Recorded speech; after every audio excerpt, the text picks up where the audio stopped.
Picks, props, and futures for tonight's action. Bettor Sports Betting wants to know what picks you're playing tonight. Tell us in the live chat on YouTube, Twitter, and the Bettor Sports Network app. This is Bettor Sports Betting with Fantasy Alarm's Dan Servodidio. What's going on, everyone? Welcome back in here to the Bettor Sports Betting Show on Bettor Sports Network and Fantasy Alarm.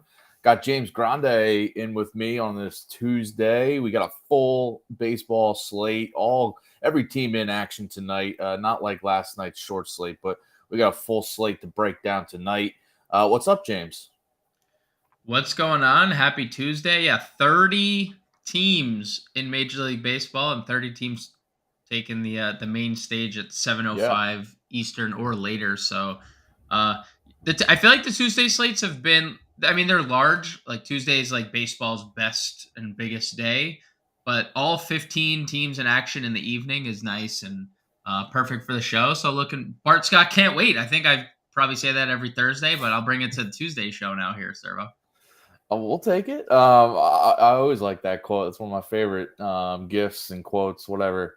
But yeah, we got plenty of props and bets to give you guys today. We got some Padres news of Yu Darvish getting scratched at the last minute, which James is scrambling here to find some more bets here. But or he's just you're gonna ride the bets out that you had expecting Darvish to be out there. Who knows? But we'll get to some of those and some other games that we're looking at today. If you haven't already, by the way, go over to fantasyalarm.com right now. Get the draft guide, the fantasy football draft guide. We got new articles coming out every day. So if you're into fantasy football or you want to dive into it this year, if you have yet to play in a fantasy football league, we got plenty of help over there. You could use that all-pro subscription at Fantasy Alarm to get the draft guide for free, and or it's just $26.99. So dive into that, the Fantasy Alarm Fantasy Football Draft Guide. Let's dive into our best bets for tonight's slate. James, what is your top pick for Tuesday night? So my top pick tonight is going to be Fernando Tatis Jr. over 1.5 total bases, and that's minus 140 on DraftKings Sportsbook. He has been amazing of late, and he's been especially good against left-handed pitching this year. The Pirates are sending 77-year-old Rich Hill to the mound. actual age, not a unrealistic one. He's just a couple years older than Julio Franco when Julio Franco ended his playing career. But Rich Hill has been hit hard by right-handed bats this year. 213 ISO allowed, 341 WOBA, two righties, 31% line drive rate, almost a 54% hard hit rate. And when you look at Fernando Tatis, he has excelled against lefties. 368 ISO, 470 WOBA. He doesn't strike out a lot. He has a high walk rate. Like everything just fits the bill for Fernando Tatis. I almost went up, Servo, and took the 2.5 hits, runs, RBIs for Tatis today is how confident I'd be. Because later in the show, he may or may not also be my home run call. So that would knock out everything in one swoop. So I think all the Fernando Tatis props tonight are going to hit. So whatever, even if you wanted to play some home run waterfall prop on Fernando Tatis tonight, I wouldn't be opposed to it because I think he's in for a big night against Rich Hill. Yeah, sometimes we see those hits, runs, RBIs, props, get juiced up to the 2.5 or very heavy on the over 1.5. And he's one of those tonight. I'm looking at, this Padres Pirates game, and he's the only player from both teams with the 2.5 prop there for that one. So for good reason, because he could go deep and hit that over in one at bat. So, or hits an RBI single, right, or RBI double, and then next at bat he's getting a single again. So yeah, good call on that one. My best bet, also player prop. We're both going player props for our best bets here. Tyler Wells over 5.5 strikeouts. Got it at minus 122 on FanDuel. Baltimore Orioles starter here going against the Cincinnati Reds. I just really like Wells's prop here at 5.5. It's just a K or two too low for me. He's averaging 6.1 strikeouts per start since moving into the Orioles rotation in April and early April. And he's been over this 5.5 line in 7 of his last 8 starts, 6 of 8 home outings this season. So he's comfortable pitching in Baltimore, even though it is a more hitter-friendly park there. He's been striking out plenty there. And has been better at home, too. 2.52 ERA at home, averaging over a strikeout per inning in his home starts this year. Facing the Reds here, who I've been very high on and, have been back in their team totals and games they're playing in and back in their overs. It's been profitable, but I think they can still do damage, but also strike out a decent amount here against Wells. Reds have a 25% strikeout rate against right-handed pitching over the past week. So, just a little bit higher than their season-long average. They're still, doing plenty of damage offensively, but they are striking out just a little bit more with some of that youth in the lineup. And a big factor for tonight, by the way. So last night we had this Reds-Orioles game, got an early rain delay. Yep. Cole Irvin, the Orioles starter, only went 3 innings. The O's had to go to their bullpen early, used a bunch of different relievers starting in that 4th inning after the delay. So I think they're going to be looking to Wells to go a little bit deeper, push him to the 6th or 7th inning. He's been throwing between 90 and 100 pitches in most starts lately. So I think he's going to be getting to that close to that century mark and probably pitching 6-7 innings. And if he's getting that, I mentioned his strikeout average. He should hit that over 5.5 and get to at least 6 here. So yeah, going with Wells over on the strikeouts. Yeah, I love that. He's been pitching really well on the year, and that was low-hanging fruit there. What? I don't know what happened. You didn't even realize you just made the joke. Okay. No, what? I don't know what you're talking about. Yeah, and honestly, I like that, and any damage that you would expect come from Cincinnati doesn't happen as much in Baltimore. We know how that park has shifted kind of towards a pitcher's friendly atmosphere. So anything that usually leaves Great American might not be leaving Baltimore, and keeps Tyler Wells in the game for longer. So I like that, Servo. Yeah. One of the more surprising, I would say, strikeout arms across baseball this year. Yeah, he's been okay. I mean, on tonight's slate, it's one of the strikeout props that really stood out. So there weren't a ton of strikeout. I know last night I went to 3 different ones I gave out on the show. And by the way, hit on a Justin Verlander under prop that we had a bet, me and Howard. So he has to be singing on tomorrow's show. So tune in tomorrow. Go. He's got to sing a song that our producer Aaron Bernard picks out. Or his young daughter has to pick out for that. So we'll see what song he gets to pick. Adam, any update on what song Howard might be singing? I can confirm it's from the Troll soundtrack. So that's all you're gonna get. So Howard, if you're watching, we'll be getting in touch to see what song you have to sing there. But anyway, strikeout props. Not a ton I love tonight, but I like that Wells one. By the way, if you haven't already, go check out the MLB DFS playbook for tonight. All the DFS content we have for tonight's slate, if you want to build some daily fantasy lineups along with your bets. Josh Wagner has our best bets article up on the site right now that you can get with that All Pro subscription. So definitely go get that and check all that out. We got Prize Picks video by Colby Conway, my own Underdog Plays article. Tons of content we got coming up and every day for daily fantasy baseball. But that's just in addition to what we got here. And after us, I mean, James Grande is back on the DFS show. I've been filling in for him, but he's back tonight with Colby, right? He's with you tonight. Yep. So Colby, yep. Yeah, so you guys will be breaking down the slate there. Let's continue talking some betting picks. Give us another one you got tonight for here Tuesday night. Yeah, so I did find a strikeout prop that I liked, Servo, and it's actually the same number that you got Tyler Wells at, and I'm going to go with Bryce Elder over 5.5 strikeouts. And what I liked about this, and I didn't love when you look up Bryce Elder and his strikeout numbers on the year, he's not a big strikeout arm. He is a ground ball first pitcher through and through. Nobody hits it in the air against this guy. But we have kind of seen an increase of strikeouts lately from Bryce Elder.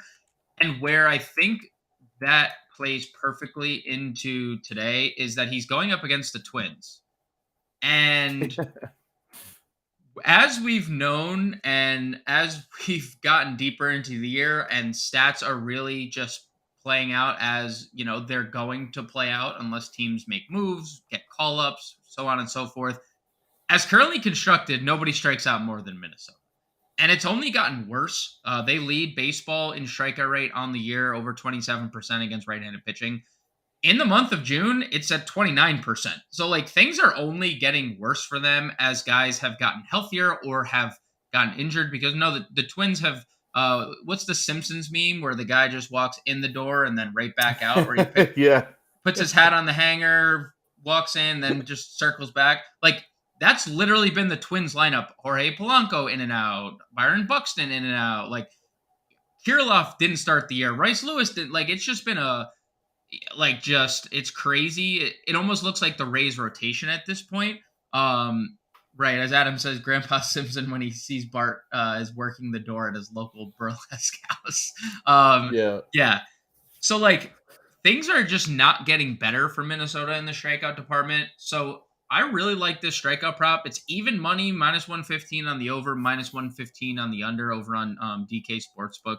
But again, Bryce Elder has seemingly had some games where the strikeouts have been on display, coming off 6 strikeouts in Philadelphia.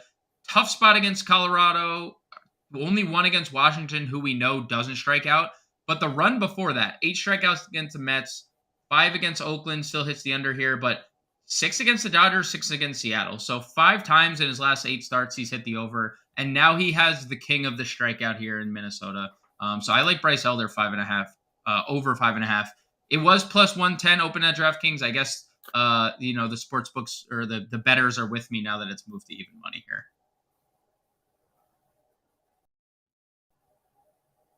Spencer Strider struck out 10 last night, or was it 10 exactly? Yep. And I remember his K prop yesterday was at 9.5, and I was very wary of taking that because it was so high. But I think I said on either on this show or the DFS show that I wouldn't be surprised if he hit double digits again because of that matchup against the Twins. So yeah, I could see Elder doing his thing, hitting the over on the strikeout prop as well. All right, one of my picks I'll go with here. I'll go with the Jazz Chisholm hits, runs, RBIs. We got Jazz back tonight. I don't know if people realize this, but he's been out since mid-May. He's been on the IL with his turf toe injury, but he's back. He's hitting 4th in the Marlins lineup, which is interesting. They're sticking with Luis Arias at leadoff there and putting Chisholm at 4th. So that's why. Originally I thought he was going to be hitting leadoff, and I still like this prop because he'd have a chance to score some runs in addition to getting a hit or two. But hitting 4th, he's going to have some RBI chances here.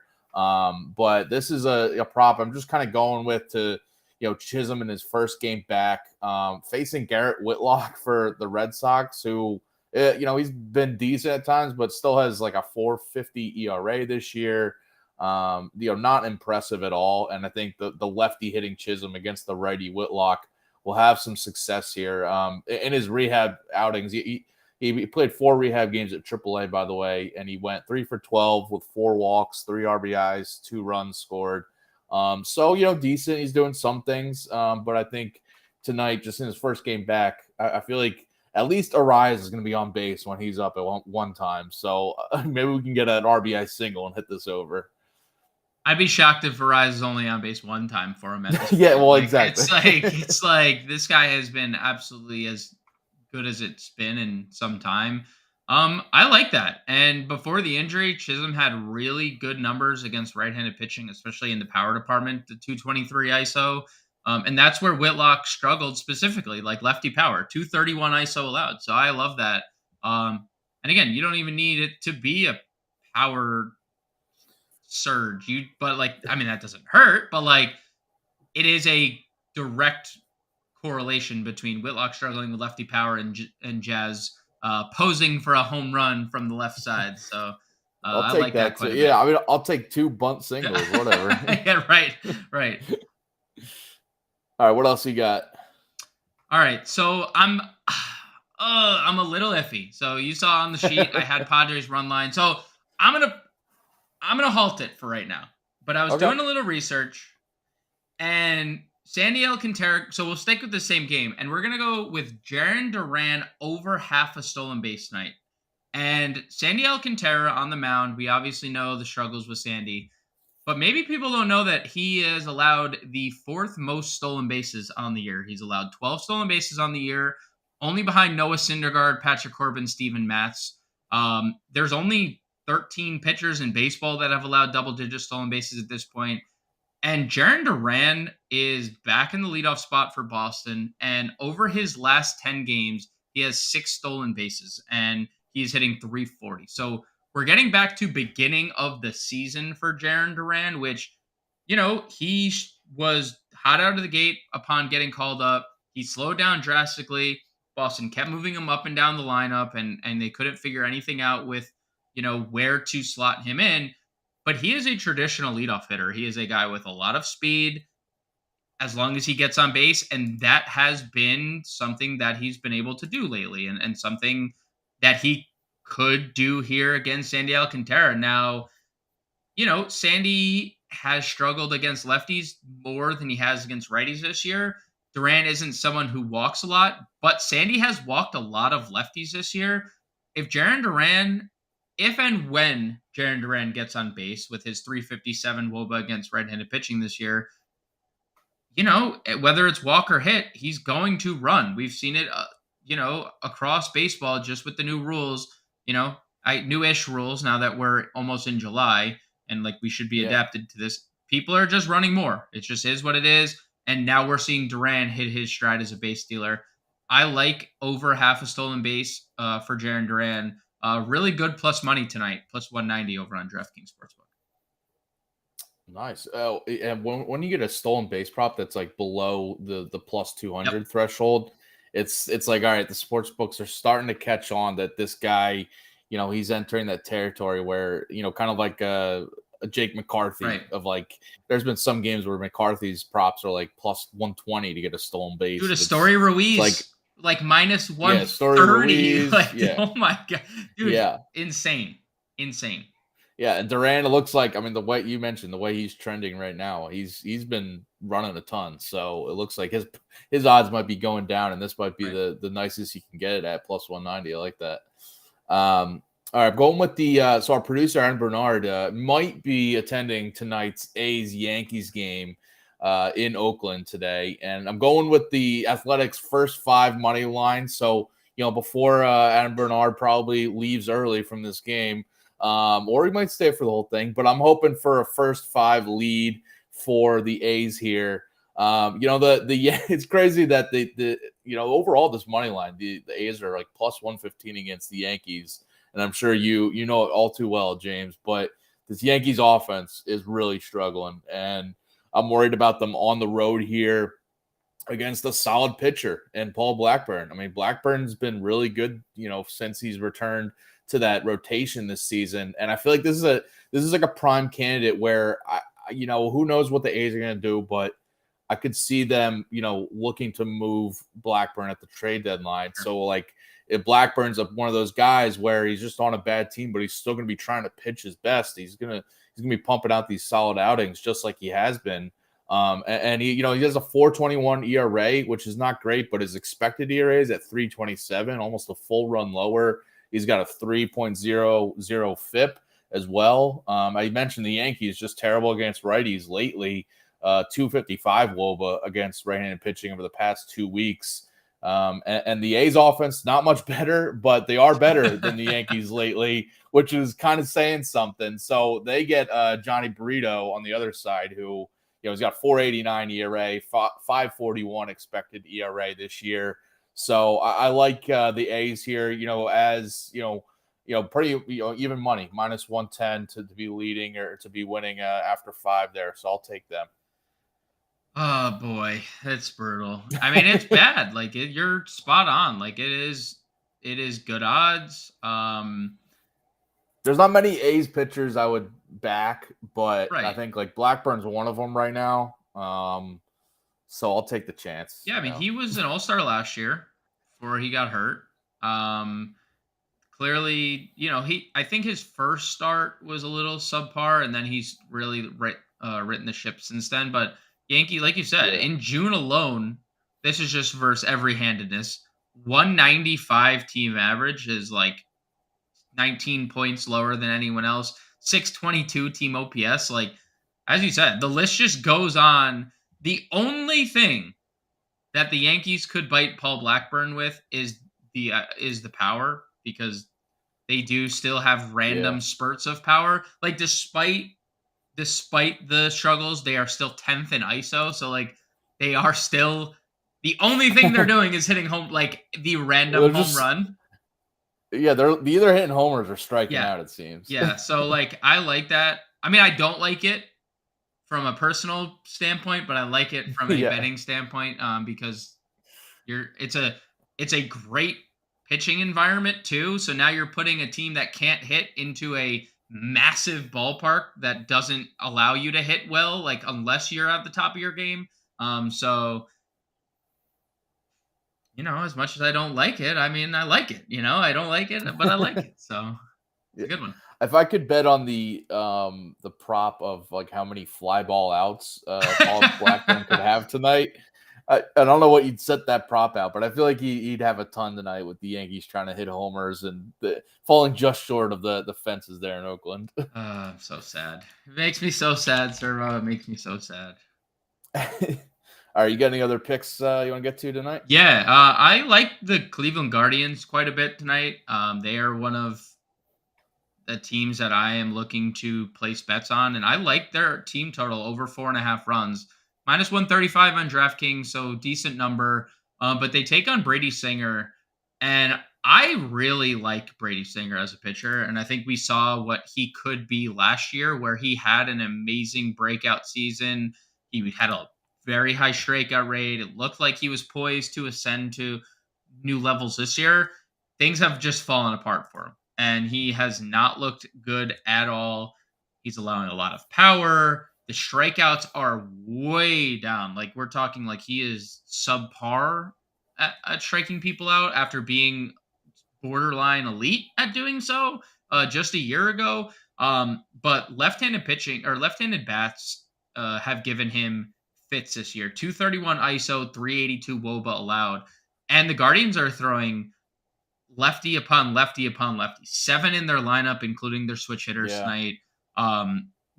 Obviously in the middle of that, Jose Ramirez and Josh Naylor, 2 of the league's most productive players this year, which is surprising that I included Josh Naylor, but he is 5th in baseball in RBIs. And I think that's a good trivia question for who are the top 5 players in baseball. You would probably get maybe one person out of like 100 to say Josh Naylor, but here we are on June 27th, and he has 57 RBIs.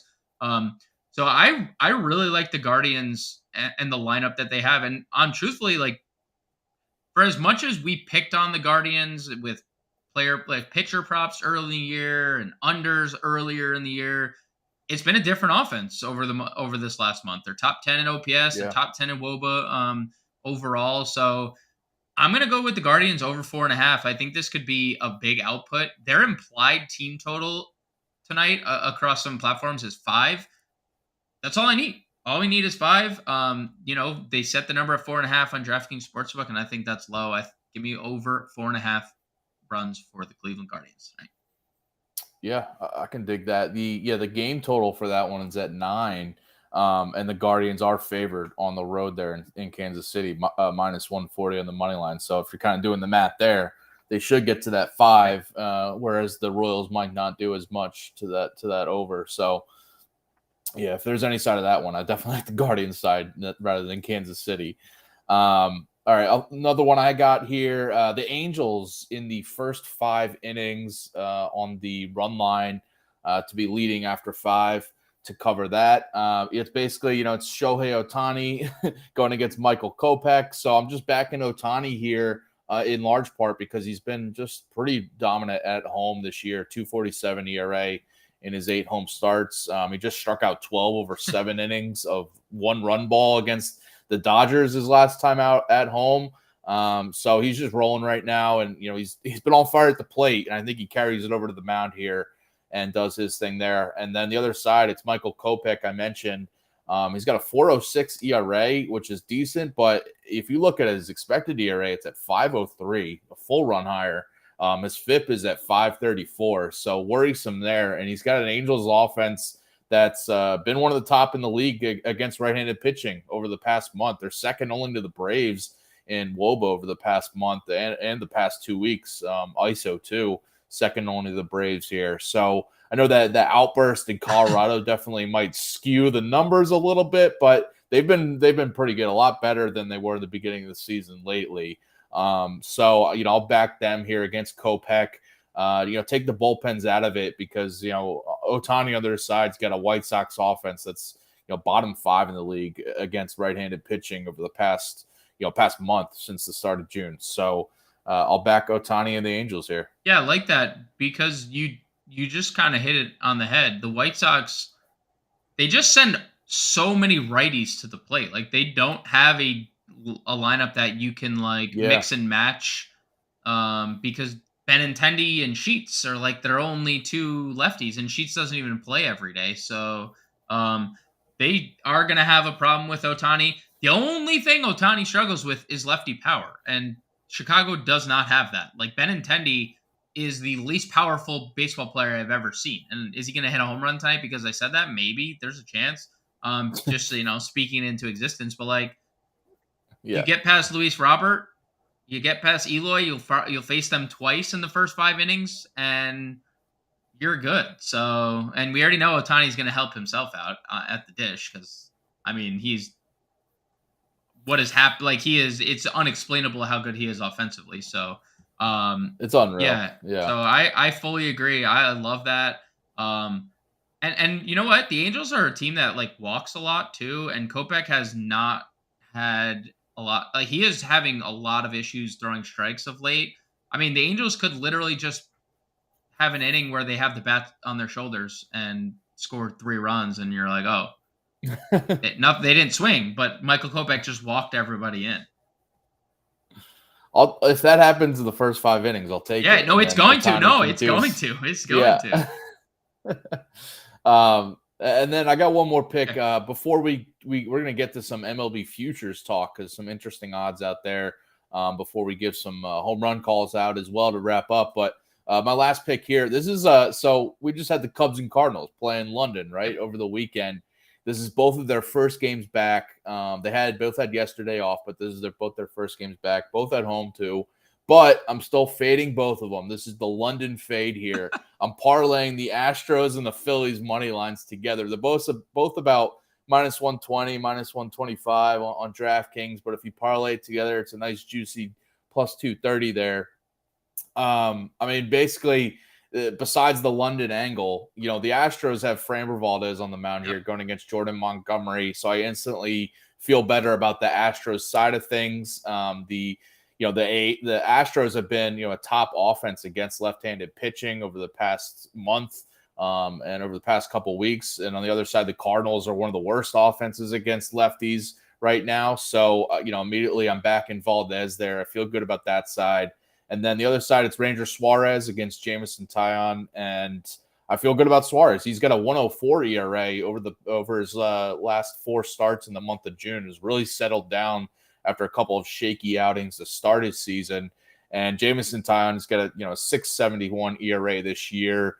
I don't expect him to have a ton of success here against this Phillies lineup. So, I'm just parlaying the Phillies and Astros here, and just fading the sluggish bats, maybe some tired legs from jet lag, some time difference, factor here. So, I'm just going with that. Dude, I love that. That angle is something. And I'm sure you've traveled internationally, right? Never. Nope. Oh, never. Okay. Never. So for those that have, there's legit, you need more than a day. I know they had yesterday off, but you do need more than a day to actually get back into the swing of things. So I I think it's just something that people can overlook. I feel like they needed to give them maybe another day or two off, but it's MLB wanted to get their games in. Of course. I think it's something to jot down. Like, if we continue this like London or international series, like how they're doing in football and stuff, let's jot this down to see how the results play out. And because if it comes around next year and like Yeah. both these teams get smacked tonight, you're like, oh, maybe we're on to something. But they also, maybe the MLB is listening to this show and they're like, maybe we need to give them a couple days off next year. Well, yeah, because I think this is the first time, right, Yep. that they went to London. Yeah, so we have no data on that. But I mean, those games in London, a couple of them were higher scoring. Right. So, the offenses there definitely had the advantage. But yeah, I'm going with the Astros Phillies parlay there. All right, let's talk some MLB futures for the rest of this season, because there's just some interesting divisions, some interesting teams out there. And looking on DraftKings right now, I wanted to start with the NL Central, because this is a tight division right now. And you look at these odds here, the Brewers are at -115 to be the favorite to win that division. The Cubs next at +370, the Reds at +425. And then you get the Cardinals at +800. They open the season as the favorites at +115 there. And it's just interesting because the Reds are, currently leading the division. But the Brewers are favored there in terms of the division leaders. It's just really interesting when you look at that. Actually, the Brewers have retaken the lead now that I'm looking at it in the division. Half a game there. But the Reds are right there, and they've been obviously on this win streak lately and really competitive lately, but still tasty odds at +425. When you look at that, I mean, any team that you like based on those odds? This division is so flawed. Like, everyone is so flawed. And obviously the odds aren't the best, but I do tend to lean that the Brewers squeak out a division win by the end of the year.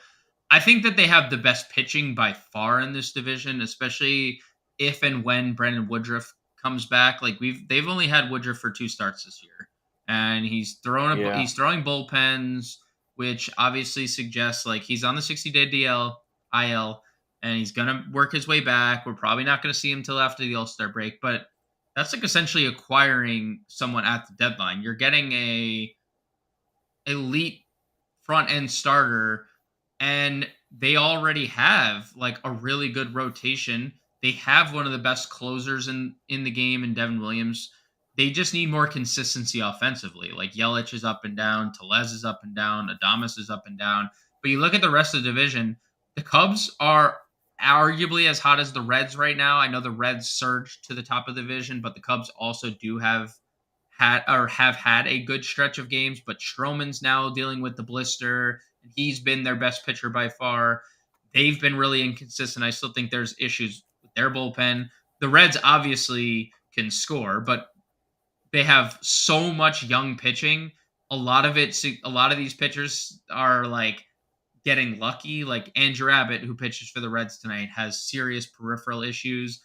The Cardinals, I don't know what the heck's going on with them. Like, everything has gone wrong.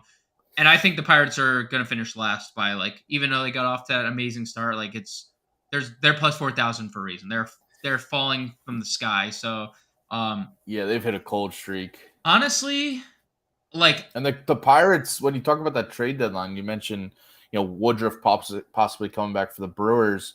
You always got to factor in which teams might be making moves. So, like, the Pirates are a team that could.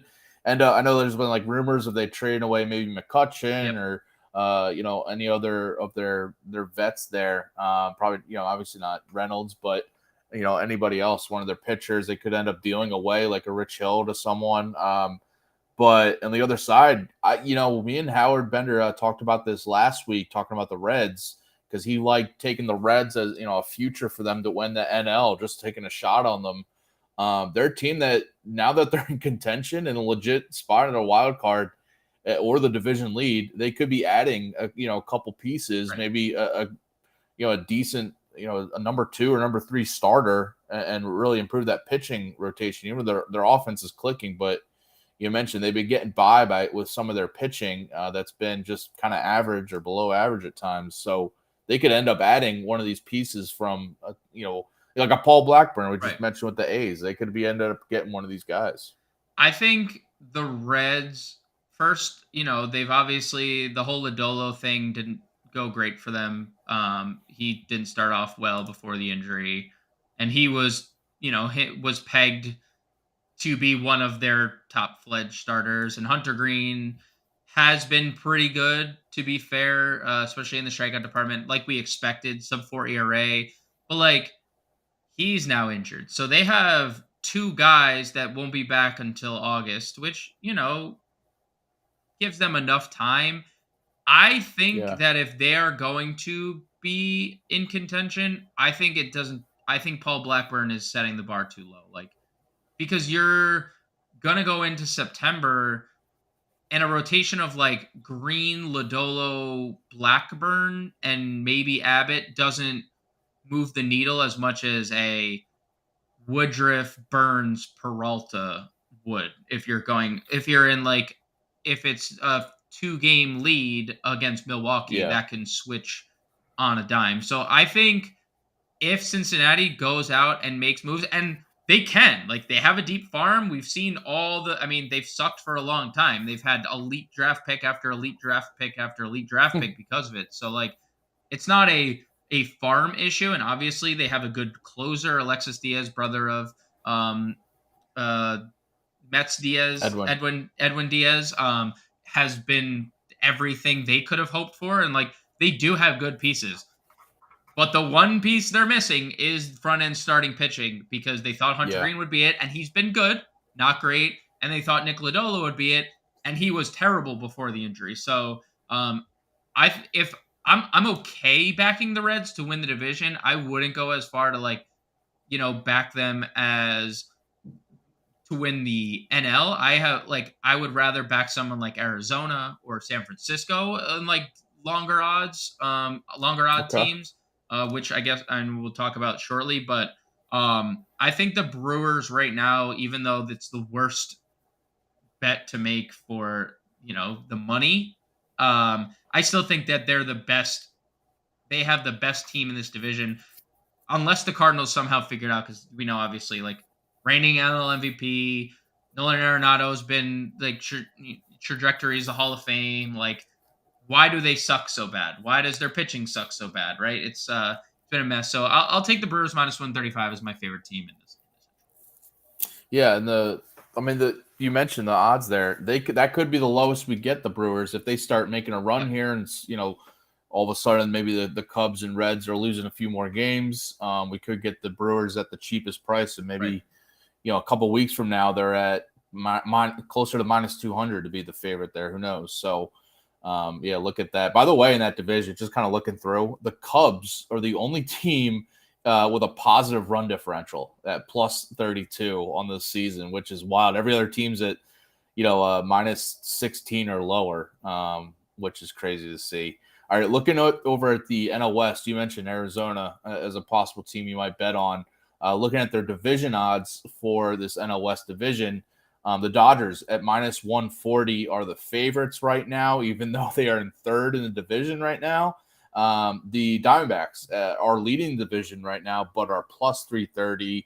And then the Giants at plus 350. The Padres open the season at, second best odds in that division behind the Dodgers, but they're down at plus 1,400 now, 9.5 games back of the division. And then the Rockies, if you want to throw away money, go down on the Rockies at plus 70,000 there. All right, where are you looking here? You mentioned you might like Arizona.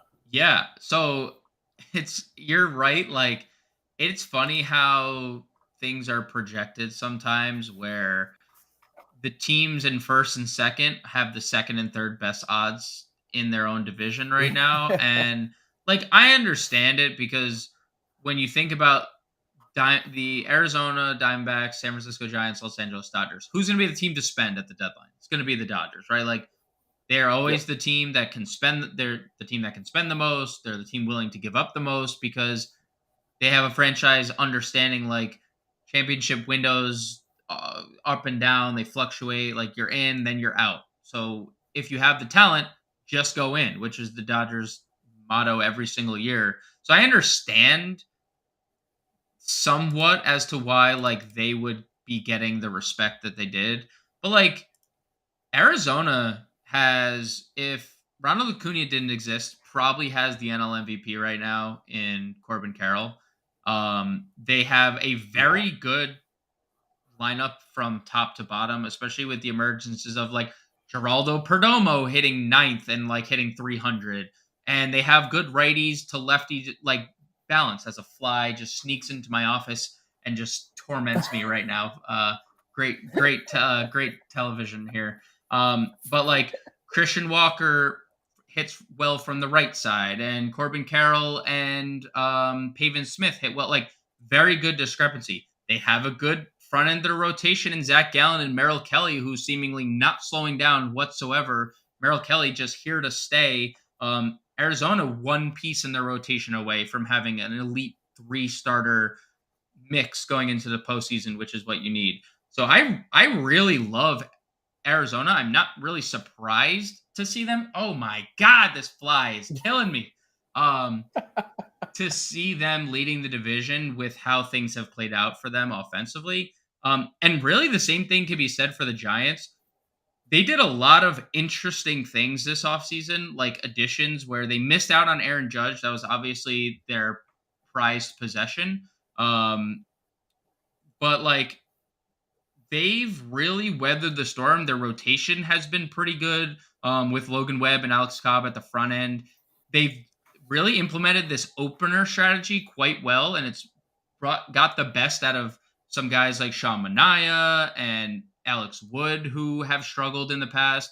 And then what they did offensively was great, getting Conforto for nothing after he took a year and a half off. Oh, by the way, Michael Conforto is like 25 to 30 home runs every year, still in his prime.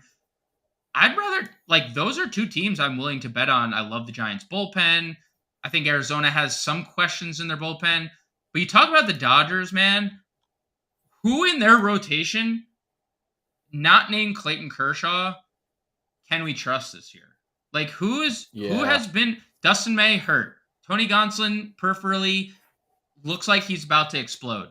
Bobby Miller he's overperforming. Yeah, Bobby Miller, really young, 6 career games. Like, Dustin May hurt. Julio Urias was really bad and hurt. Like, why are we... They're relying on Emmett Sheehan now. Dude, like, what are we... He's had him pitching before higher than AA before 2 starts ago. So, like, why are we suddenly so... Like, again, it's just the sports books giving the respect to the Dodgers, I think. And like, I get it, but this in a case where like versus the NL Central versus this division, I would much rather back one of these dogs at plus 330, plus 350 in Arizona, San Francisco than I would in the NL Central. But maybe that's just me. Yeah, I mean, I'm with you. I would rather bet on Arizona or the Giants there than the Dodgers. I think, the sports books, this is DraftKings, but they're probably back just kind of protecting themselves from the Dodgers making a couple of huge moves at the deadline. Maybe, like if they're the team that go grabs Shohei Ohtani, at the deadline, then who knows if he's being traded. But like the Dodgers, you got to put as one of the favorites to go get him. But players like that, any other star on a struggling team, like just like looking at different teams like the Cardinals, like if they really want to just start trading away guys, who knows? So yeah, that's I would like the Giants at plus 330 there, and like the D-backs too. But the Giants are just sneaky, like they are continuing to get it done. It's just everyone keeps overlooking them, but they're like quietly, you mentioned it, like they go grab Sean Manaea and make him a bulk reliever, and it's like kind of working out. So we got a question in the chat here asking about the Padres at plus 1400 there. You got Tatis, Machado, Soto, and you can't win. Also got Josh Hader, Yu Darvish, Blake Snell. Yeah, Josh Gillum in the chat there. It's crazy that the Padres aren't, this is a team that was in the NLCS last year, and they are outside of the wild card picture right now, they are, they started out the season slow, and I think the offense has been a lot better. Their pitching is still an issue right now, and we just got the news today. Darvish gets scratched. I think it's just an illness though. It's nothing major. Yeah, but still, I mean, they're pitching outside of like a Darvish and Snell has been really good, but outside of those guys, you've got guys like Waka who's kind of overperforming right now, and their bullpen besides Hader isn't great. So, it's a weird thing for the Padres to be, not as good as they're not terrible this year, but they're not as good as you would have thought. So I am someone that would be willing to bet the Padres to make the playoffs plus 180. And I'm kind of with Josh here. Like, sometimes talent just trumps everything else. And it feels like now that this team is healthier than they've been, because we've now seen Musgrove back. We've seen Snell is pitching maybe the best since he's won his Cy Young. He's been incredible lately. Yeah. And the offense seems to be turning around. Now, it's been largely against left-handed pitching, so they need to, figure it out against right-handed pitching as well. They do have a pretty righty-dominant lineup outside of Soto and Grissom. So, I think the one thing San Diego needs to add is another lefty bat to kind of protect Soto and, protect their lineup in general. Because, look, 5 of their top 6 hitters are righties, outside, excluding Soto. Kim, Tatis, Machado, Bogarts. Cronenworth hasn't been that guy this year. He's hitting 220, and maybe they're going to rely on him to be as good as he's been in the years past. But I do think with Josh Hader back to where he was post-trade last, because he was terrible after the trade deadline last year. Now he's back. And the top half of that rotation, Darvish needs to figure it out, obviously, but Snell, Musgrove have been really good. Waka's been really good. As you mentioned, there's been a little luck, but he has been good. You add a lefty power bat plus 180, the Padres could go on a run. And I don't think they have a chance at winning the division because I think it's too good. But I do think that they can make the playoffs, and even they would be Howard bet the Reds. I would go and bet the Padres to win the West. That would be my if they went again, they would have to go out and acquire a lefty bat, in my opinion. Maybe their outfield is so inconsistent outside of Soto and Tatis. Whoever they plug in just doesn't get it done. But yeah, I think the preseason odds were there for a reason, and I think they can live up to it. They just need to make a couple additions.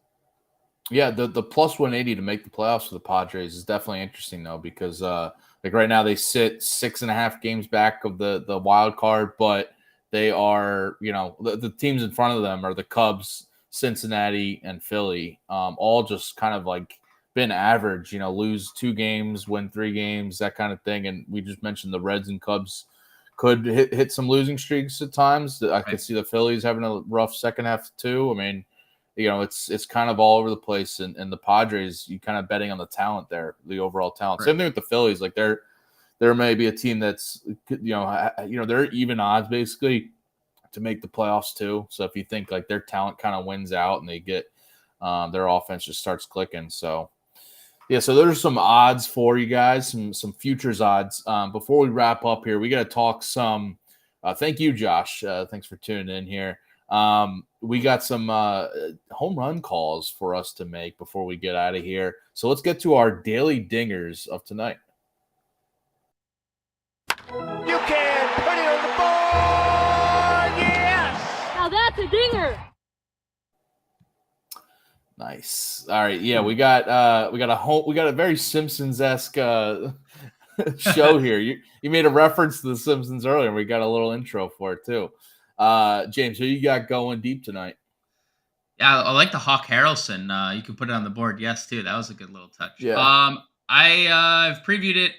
I previewed it at the beginning, a little tease. I'm going to go Fernando Tatis plus 275. I like how both you and I might avoided Coors tonight because that just feels a little anyone can go deep at Coors. We just saw 25 runs scored there. But I mentioned it earlier. I think Tatis loves his lefties. Rich Hill high fly ball rate, high hard hit rate, high power rate allowed to righty bats. So give me Fernando Tatis and his 368 ISO against left-handed pitching. Nice. I'm going with Jose Ramirez, who, if you look through some MLB BVP data, he is right at the top tonight, which you always take it with a grain of salt, but his numbers against Brady Singer are just very eye-opening. 438 batting average, 20 career plate appearances. It's not a huge sample size, but he's had a ton of success. 2 homers against Singer as well in that span. And just kind of matches up with Ramirez being on fire right now. 345 batting average over the past 7 games, hitting 397 with 6 homers over the past 15 games. And he's smashing right-handed pitching. You mentioned this earlier with the Guardians team total, but just smashing righties this year. 337 batting average, 967 OPS against righties. And Singer just kind of getting hammered more often than not this year. I know he's shown flashes, but 6.34 ERA, a 55% hard hit rate, just kind of hard to ignore here. So I'm taking Ramirez plus 400 on DraftKings. Honestly, he would have been my second pick if you stole Fernando Tatis for me. So I have nothing.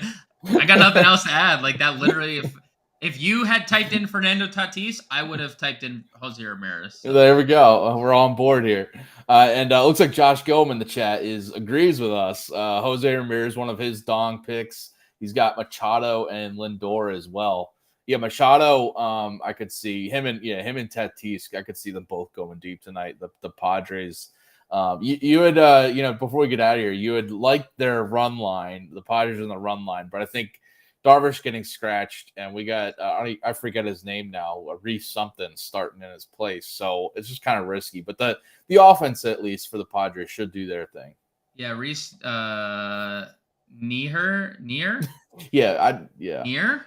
It's Knehr. Like good. I mean, that has what a spelling of a last name. That is awful. But he had been awful at AAA. He had been awful on in his 3 appearances in the majors this year. So a little scary. They're still over a run and a half implied more than the Pirates. So on the run line, bullpen games scare me when you don't know who's coming in after them. So right. I did like the Padres a lot. So moving away. All right, coming up after us, we got the Quick Pitch show with Quick Pitch MLB DFS show with James Grande pulling double duty with Colby Conway from 5 to 6 Eastern, getting you ready for this massive slate on the MLB DFS side of things. And by the way, if you haven't already, go check out that new show. We have a Better Morning every weekday, every morning at 8 a.m. Eastern here on Bettor Sports Network. We got, cover the top trending topics in sports betting, fantasy sports in general, hosted by Andrew Cooper, Corey Parson, Britt Flynn, and Howard Bender. And it's called A Better Morning every weekday, 8 a.m. Eastern on the Bettor Sports Network YouTube channel, Fantasy Alarm YouTube channel, bettersports.com, and the BSN app, everything. And that's where you can find us and find the next show, James and Colby talking MLB DFS. We'll be back tomorrow at 4 o'clock Eastern, giving you guys some more sports betting picks, MLB picks, and all that. But good luck with your bets tonight, James. Good luck with your bets tonight, and have fun on the DFS show. Thanks for joining me here. Of course, man. Thank you. See you guys. Bettor Sports Betting on the Bettor Sports Network.